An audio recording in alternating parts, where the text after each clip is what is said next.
Hai, assalamualaikum semuanya. Pada kesempatan kali ini, kami akan menerangkan tentang perencanaan pembelajaran IPA mengenai pendekatan pembelajaran. Definisi pendekatan, model, strategi, dan teknik pembelajaran. Pendekatan pembelajaran ialah tolak ukur atau acuan terhadap sistem pembelajaran yang mengacu pada prinsip tentang terjadinya suatu proses yang bersifat jamak. Model pembelajaran ialah bentuk pembelajaran yang tersusun dari awal hingga akhir yang disajikan dengan berbeda oleh setiap guru. Strategi pembelajaran, suatu perencanaan yang sifatnya konseptual berisi ketentuan-ketentuan yang akan digunakan dalam pembelajaran. Kemudian, teknik pembelajaran, metode yang digunakan untuk mengaplikasikan susunan rencana secara nyata dan efektif untuk mencapai tujuan pembelajaran. Kemudian, contoh pendekatan, strategi, dan teknik pembelajaran. Terdapat pendekatan ekspositori atau memfokuskan pada penyampaian informasi dalam jumlah banyak. Kemudian, pemberi informasi mendominasi dalam pembelajaran. Kemudian, materi belajar terdiri atas konsep dasar atau materi baru, dan sarana belajar terbatas. Langkah-langkahnya yaitu penyampaian informasi dan pengambilan kesimpulan. Keuntungan yang bisa didapat ialah informan menyampaikan materi belajar secara maksimal. Kemudian, materi belajar bersifat seragam dan melatih dalam menangkap dan menafsirkan materi belajar. Kemudian yang terakhir, tujuan materi belajar mudah tercapai. Selanjutnya ada kelemahan, yaitu pembelajaran terlalu berfokus pada informan dan taraf pembelajaran sulit diketahui. Selanjutnya, pendekatan inquiry, yaitu metode belajar dengan menggunakan metode penelaahan terhadap objek dengan kritis dan tepat. Kemudian, warga belajar difokuskan untuk mengajukan sejumlah pertanyaan terkait objek dan peran informan sebagai pembimbing. Selanjutnya terdapat langkah-langkah. Yang pertama ada stimulation, kedua problem statement, ketiga data collection, keempat verification, kelima generation. Kemudian pendekatan kontekstual teaching learning, yaitu teknik belajar yang melibatkan dan menautkan materi belajar dengan kehidupan nyata. Langkah-langkahnya dapat berupa yang pertama, konstruktivisme, kemudian inquiry, yang ketiga asking, yang keempat masyarakat belajar, yang kelima permodelan, yang keenam refleksi, dan yang ketujuh authentic assessment. Baik, materi yang selanjutnya yaitu strategi pembelajaran. Strategi pembelajaran menggunakan strategi kerja kelompok. Penting dalam pengembangan keterampilan dalam berargumentasi. Jenis kerja kelompok ada dua. Yang pertama yaitu think, pair, share. Dengan ciri-cirinya, yang pertama, guru memberi pertanyaan kepada siswa. Yang kedua, meminta siswa untuk berdiskusi secara kelompok. Dan yang terakhir, mengkomunikasikan hasil diskusi. Lalu untuk jenis kerja kelompok yang kedua yaitu peers check. Adapun ciri-cirinya, guru memberi pertanyaan terkait jawaban konvergen kepada siswa. Kemudian ciri yang kedua, meminta siswa untuk berdiskusi dengan pasangannya. Dan yang terakhir, guru mengecek hasil diskusi dan mengkomunikasikan hasil diskusi. Kemudian yang selanjutnya yaitu metode atau teknik pembelajaran. Metode atau teknik pembelajaran yang pertama yaitu metode ceramah atau ekspositori. Dilakukan dengan cara menyampaikan materi pelajaran kepada peserta didik lewat kegiatan berbicara atau dengan cara lisan. Kemudian yang kedua yaitu metode ini sifatnya praktis dan efisien.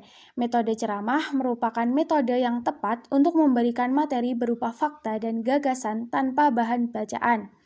Adapun prosedur dari pelaksanaan metode ceramah yaitu yang pertama, merumuskan kompetensi dan indikator, yang kedua, menyusun bahan ajar secara sistematis, yang ketiga, mengidentifikasi istilah-istilah yang sulit, dan yang terakhir yaitu menyajikan materi dengan memperhatikan kerangka materi, makna deduktif atau induktif, dan menggunakan multimedia.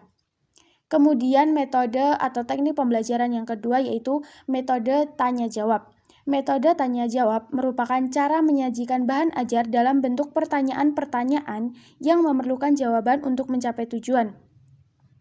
Tujuan dari metode tanya-jawab yaitu yang pertama, mengetahui apakah siswa sudah menguasai materi atau belum, dan yang kedua, mengetahui apakah cara berpikir siswa mengenai suatu konsep tertentu sudah benar atau belum, yang ketiga, menekankan kepada siswa materi yang penting, yang keempat, melatih siswa terampil menghubungkan pertanyaan dan jawaban, dan yang terakhir yaitu melatih siswa menghadapi berbagai soal atau pertanyaan. Kemudian yang ketiga yaitu metode demonstrasi. Cara menyampaikan materi dengan memperagakan tentang suatu proses, situasi, atau benda tertentu terkait dengan materi pelajaran yang akan dipelajari. Tujuan dari metode demonstrasi adalah yang pertama, mengembangkan suatu pengertian atau definisi dari suatu konsep. Dan yang kedua, menunjukkan pemakaian dari suatu konsep atau prinsip. Yang ketiga, menguji kebenaran hukum yang diperoleh secara teoritis. Dan yang terakhir, memperkuat suatu pemahaman mengenai suatu konsep. Adapun metode pembelajaran yang keempat ialah metode eksperimen. Cara menyampaikan materi pembelajaran di mana siswa melakukan suatu percobaan dengan mengalami dan membuktikan sendiri suatu yang telah dipelajari. Eksperimen terbimbing, percobaan yang dirancang oleh guru dan disediakan LKS untuk siswa. Eksperimen bebas, siswa bebas melakukan percobaan apapun, guru tidak memberikan petunjuk pelaksanaan percobaan. Dan komponen pokok pada kegiatan eksperimen melakukan, mengamati, menganalisis, membuktikan, dan menyimpulkan. Dan metode pembelajaran yang kelima yaitu metode tugas. Metode tugas merupakan cara penyampaian bahan pelajaran di mana guru memberikan tugas tertentu agar siswa melakukan kegiatan belajar. Kemudian harus dipertanggungjawabkan. Misalnya, tugas yang dilaksanakan oleh siswa dapat dilakukan di dalam kelas, di luar kelas, di perpustakaan, bahkan di rumah. Kemudian tugas tersebut dipertanggungjawabkan. Dan yang terakhir yaitu metode resitasi atau latihan, yaitu cara penyajian materi dengan memberi latihan secara terus-menerus atau berulang-ulang tentang materi yang telah dipelajari untuk menanamkan kebiasaan tertentu. Selanjutnya yaitu jenis-jenis model pembelajaran. Yang pertama yaitu guided inquiry. Inquiry adalah aktivitas dan keterampilan yang terfokus pada pencairan pengetahuan. 2. Inquiry menimbulkan curiosity bagi peserta didik. Ciri inquiry terbimbing. Yang pertama, guru lebih aktif dalam proses penentuan permasalahan. 2. Pertanyaan dalam kegiatan berinquiry dipandu dan dirancang oleh guru. 3. Siswa menganalisis hasil dan menyimpulkan hasil pembelajaran. 4. Siswa aktif dalam kegiatan penyelidikan ilmiah. Model pembelajaran inquiry terbimbing yaitu siswa tidak dituntut merumuskan problem atau permasalahan karena guru berperan dalam perencanaannya. Model pembelajaran guided inquiry. Yang pertama, merencanakan pembelajaran dengan model inquiry terbimbing. 2. Mengidentifikasi topik. 3. Menentukan tujuan. Dan 4. Menyiapkan non-contoh dan contoh. Tujuan belajar dari model pembelajaran guided inquiry yaitu sebuah pernyataan tentang apa yang harus diketahui, dipahami, dan dilakukan oleh siswa yang berhubungan dengan topik yang dipelajari setelah selesainya kegiatan pembelajaran. Sintaks model pembelajaran guided inquiry. Yang pertama, menyajikan pertanyaan atau masalah. Guru memberikan pertanyaan tentang suatu permasalahan kepada siswa. 2. Membuat hipotesis. Siswa dibimbing guru untuk membuat hipotesis berdasarkan masalah. 3. Merancang percobaan. Guru membimbing siswa dalam menyusun langkah percobaan. 4. Mengumpulkan dan menganalisis data. Siswa menganalisis data dan mengkomunikasikan hasilnya. 5. Membuat kesimpulan. Siswa membuat kesimpulan tentang penyelidikan berdasarkan masalah. Manfaat pembelajaran menggunakan model pembelajaran guided inquiry. Yang pertama, mampu mengembangkan keterampilan proses sains peserta didik. 2. Mampu mengembangkan kemandirian peserta didik dalam belajar. 3. Mampu meyakinkan peserta didik bahwa pengetahuan bersifat tentatif. 4. Mampu mengembangkan kemampuan peserta didik dalam berkomunikasi. 5. Mampu mengembangkan keterampilan pemecahan masalah. Dan 6. Mampu mengembangkan keterampilan dalam berpikir kreatif. 2. Yaitu model pembelajaran pencapaian konsep. Pendekatan pembelajaran pencapaian konsep merupakan suatu pendekatan pembelajaran yang bertujuan membantu siswa untuk memahami suatu konsep. Model pembelajaran yang digunakan sesuai untuk menekankan pada perolehan suatu konsep baru kepada siswa. Proses pembelajaran pencapaian konsep dimulai dengan mengajukan pertanyaan kepada siswa. Tahap kegiatan model pembelajaran pencapaian konsep. Yang pertama yaitu presentasi data dan identifikasi data. Guru memberikan contoh, siswa dapat membandingkan contoh positif dan contoh negatif. 2. Membuat hipotesis. Siswa menguji hipotesis, menampilkan contoh dan data yang relevan. Siswa dapat menyatakan hipotesis yang sudah diuji. 3. Analisis. Siswa berdiskusi untuk menganalisis kebenaran konsep dari hipotesis yang diajukan. Guru dapat membimbing siswa.